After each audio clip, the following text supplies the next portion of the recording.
യെരമ്യാവിന്റെ പുസ്തകം 17-ാം അധ്യായത്തിന്റെ 9-ാമത്തെ വാക്യം. യെരമ്യാവ് 17:9. ഹൃദയം എല്ലാത്തിനേക്കാളും കപടവും It is the most deceitful and desperately wicked organ in the body.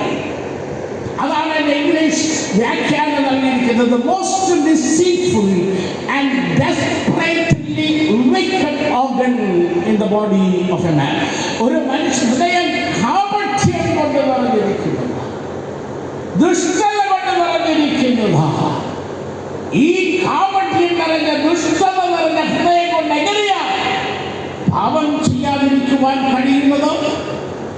ആ ദുഷ്ടചിന്തകളും വിചാരങ്ങളുമല്ലേ പലപ്പോഴും എൻ്റെ അധരങ്ങളിൽ കൂടെ വരുന്നത്.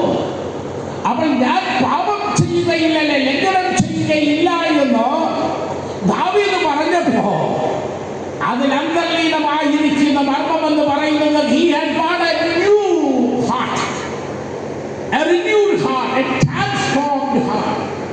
ഒരു പുതുക്കപ്പെട്ട ഹൃദയം, ഒരു രൂപാന്തരപ്പെട്ട ഹൃദയം ദാവീദിന് ലഭിച്ചിരിക്കുന്നു എന്ന് വളരെ വ്യക്തമാണ്.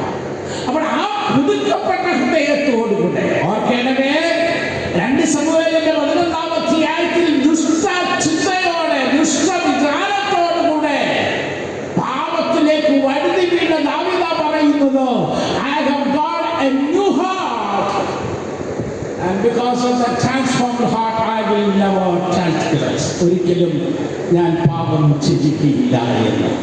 പ്രിയമുള്ള ദൈവത്തിന്റെ മക്കളെ, ഒരു വിശുദ്ധനാണ്.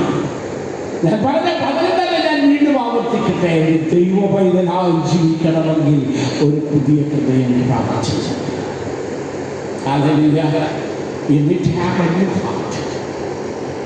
ജീവിതത്തിന്റെ മുന്നോട്ടുള്ള പ്രയാണത്തിൽ ഈ പുതുഹൃദയം പ്രാപിക്കുവാൻ സാധിച്ച ദൈവമക്കൾക്കായിട്ട് ഞാൻ ദൈവത്തിന് നന്ദിയോടെ സ്ഥാപിച്ചു. ആ പുതുഹൃദയം പ്രവാചകനിലൂടെ ദൈവത്തമ്പുരാൻ നമുക്ക് ഓരോരുത്തർക്കും വാഗ്ദത്തം ചെയ്യുകയും കാൽവരി ക്രൂശില് എൻ്റെ അരുമനാഥൻ ഊറ്റിയ രക്തത്താൽ നമ്മളെ കഴുകി ശുദ്ധീകരിച്ച് നമ്മളിൽ ഒരു പുതിയ ഹൃദയം തന്നതുമാണ്. എസെക്കിയേലിന്റെ പുസ്തകം 36-ാം അധ്യായത്തിന്റെ 25 വാക്യങ്ങളിൽ ഇങ്ങനെയാ പറയുന്നത്. ഞാൻ നിങ്ങളുടെ മേൽ നിർമ്മല ജലം തളിക്കും, ഞാൻ നിങ്ങളുടെ മേൽ നിർമ്മല ജലം തളിക്കും, നിങ്ങൾ നിർമ്മലനായി തീരും, നിങ്ങൾ നിർമ്മലനായി തീരും.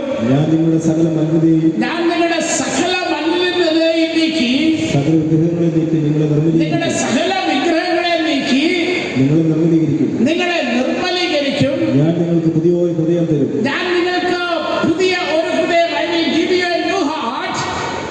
പുതിയ ഒരു ആത്മാവിനെ ഞാൻ നിങ്ങളുടെ ഉള്ളിലാക്കും. I will pour out a new spirit into your heart. കല്ലായുള്ള ഹൃദയം, നിന്റെ കല്ലായുള്ള ഹൃദയത്തെ മാറ്റി ഞാൻ നിങ്ങളുടെ ജഡത്തിൽ പ്രവാചകനിൽ കൂടെ ദൈവത്തിന്റെ ജലത്തിന് ദൈവം വാഗ്ദത്തം കൊടുക്കുക. I will sprinkle new water on your heart. നിന്റെ ഹൃദയത്തിൽ ഞാൻ നിർമ്മല ജലം തളിക്കും. കല്ലായുള്ള ഹൃദയത്തെ മാറ്റി നിന്റെ ഉള്ളിൽ ദൈവത്തിന്റെ ആത്മാവിനെ പകർന്നു തന്നു. ഞാൻ നിനക്കൊരു പുതിയ ഹൃദയം നൽകും എന്ന് പറയുകയാണ്. ഇത് എവിടെയാ പൂർത്തീകരിച്ചത്? എവിടെയാ നമുക്ക് ലഭ്യമായത്? കാൽവരിയുടെ മഹോന്നതങ്ങളില്ല. എൻ്റെ അരുമനാഥൻ മനുഷ്യ പാപങ്ങൾക്ക് വേണ്ടി കാൽവരിയിൽ അവന്റെ പാപം പേറിക്കൊണ്ട് അവസാനത്തെ തുള്ളി രക്തവും വരെ ഊറ്റി. ആ രക്തത്താൽ കഴുകപ്പെട്ട ദൈവത്തിന്റെ മക്കളെ അവൻ പുതിയ സൃഷ്ടിയാക്കി മാറ്റി. അതുകൊണ്ട് ആ പൗലോസ് പറയുന്നത്, ഒരുവൻ ക്രിസ്തുവിലായാൽ,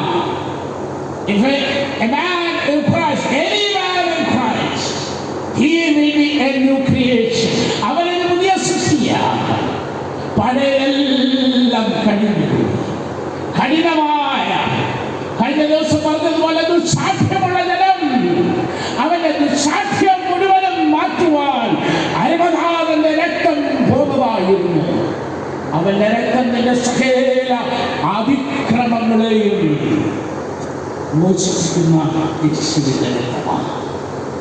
ആ പുതിയ ഹൃദയം പ്രാപിച്ചവൻ പൗലോസ് പറയുക, കണ്ടാലും സകലവും പുതുതായി അവനൊരു പുതിയ സൃഷ്ടിയാണ്.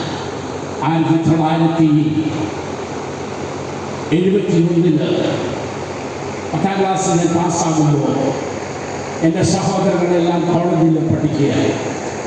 എൻ്റെ അപ്പച്ചന് അൾസർ ആരംഭിച്ചു. എൻ്റെ അപ്പച്ചന് ഗവൺമെൻറ് കോൺട്രാക്ടറാണ്, PWD വർക്കൊക്കെ എടുത്ത് ചെയ്യുന്ന കോൺട്രാക്ടർ. അപ്പോൾ അപ്പച്ചന് ജോലിക്ക് പോകുന്നതാണ്. അപ്പച്ചൻ അൾസറായി ജോലി